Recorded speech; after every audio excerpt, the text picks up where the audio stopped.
जोङो नुबाय दा बिरोधी दलाव गलकिपार गैया आरो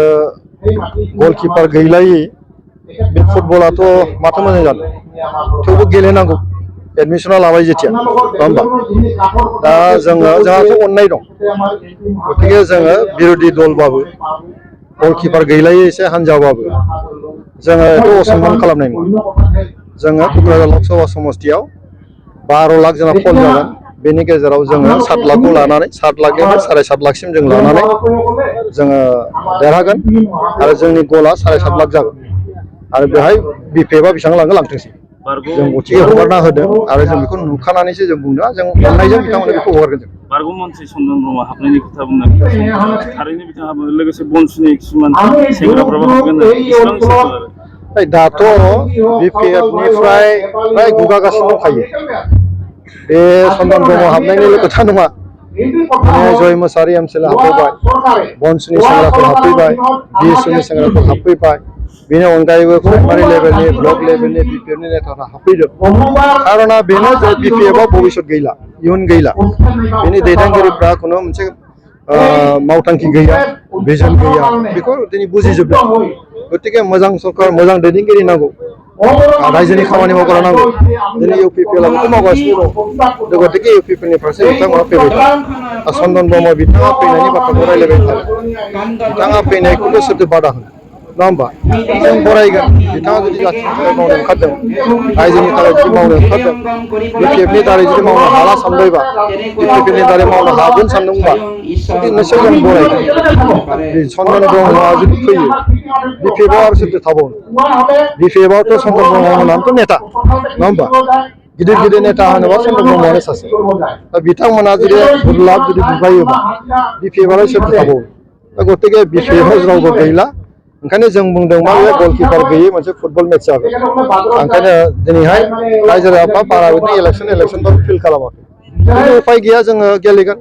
ओंखायनो जों बिथांमोननो अननानैनो जों माखासे होगोन खिन्थु जोंहा जोंनि गभर्नमेन्टजों सोनांगौ जों नोंथांजों दिल्लीयाव सासे बिजाथि थांगासिनो मा बे ओनसोलनि खामानि मावनो थांखि लादों नोंथांमोना बे जोंनि थाखाय हयथ' चिरांनि थाखाय इसोरा अनदों खोमा जे दिनै आं चिरांनि आंबो सासे एमपि रायसभानि जयेन्द्र बसुमतारिया सिडली समस्तिनि एमएलए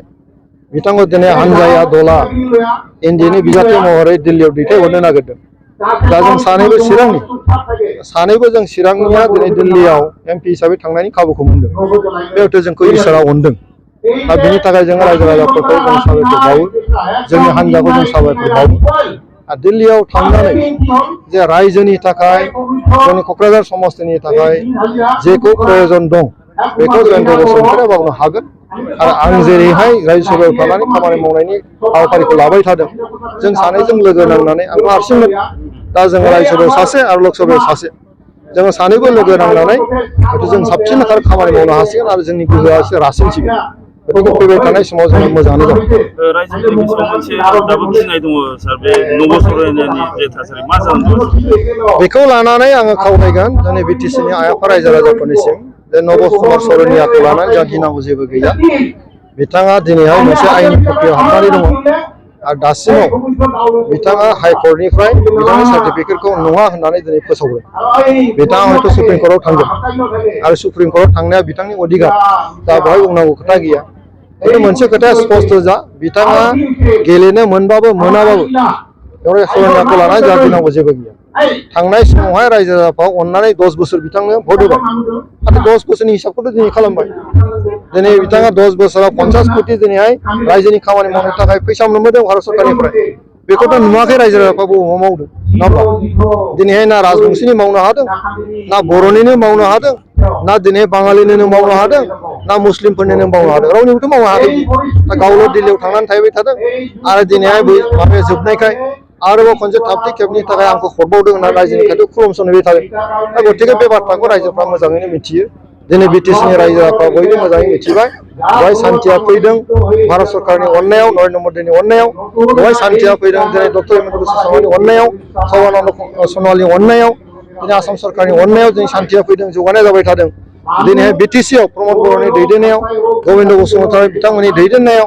दिनै रन्जित बसुमतारी बिथांमोननि दैदेननायाव बिटिसि सरकार दिनै मोजाङै सोलिगासिनो दं रायजोफ्रा दिनै सान्थि भाबैनो दिनैहाय PMAY न' मोन्दों रेशन कार्ड मोन्दों दिनै अरुणोदय मोननो थांगासिनो दङ आयुष्मान कार्ड मोननो थांगासिनो दङ जिखिनि न'खरनि जौगानायनि जे माखासे जे मावथांखिफोर बा जाखिबो स्किमफोर बेखौ दिनै भारत सरकार असम सरकार आरो जोंनि बिटिसिनि मोननो थांगासिनो बेखौनो लुबैदों रायजोफ्रा गतिके रायजो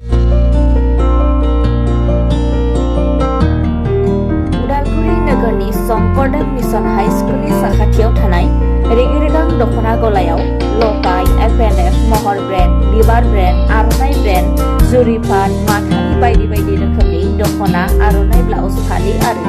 बर'नि साबसिन हामसिन आगरनि जिफोरखौ हलसेल आरो रिटेल मोन्नैबो बेसेनाव बायनो हागोन। बेनि थाखाय नोंथाङा 7896313108 एबा 8471820909 जानबुं नाम्बाराव सुलाद लानो हागोन।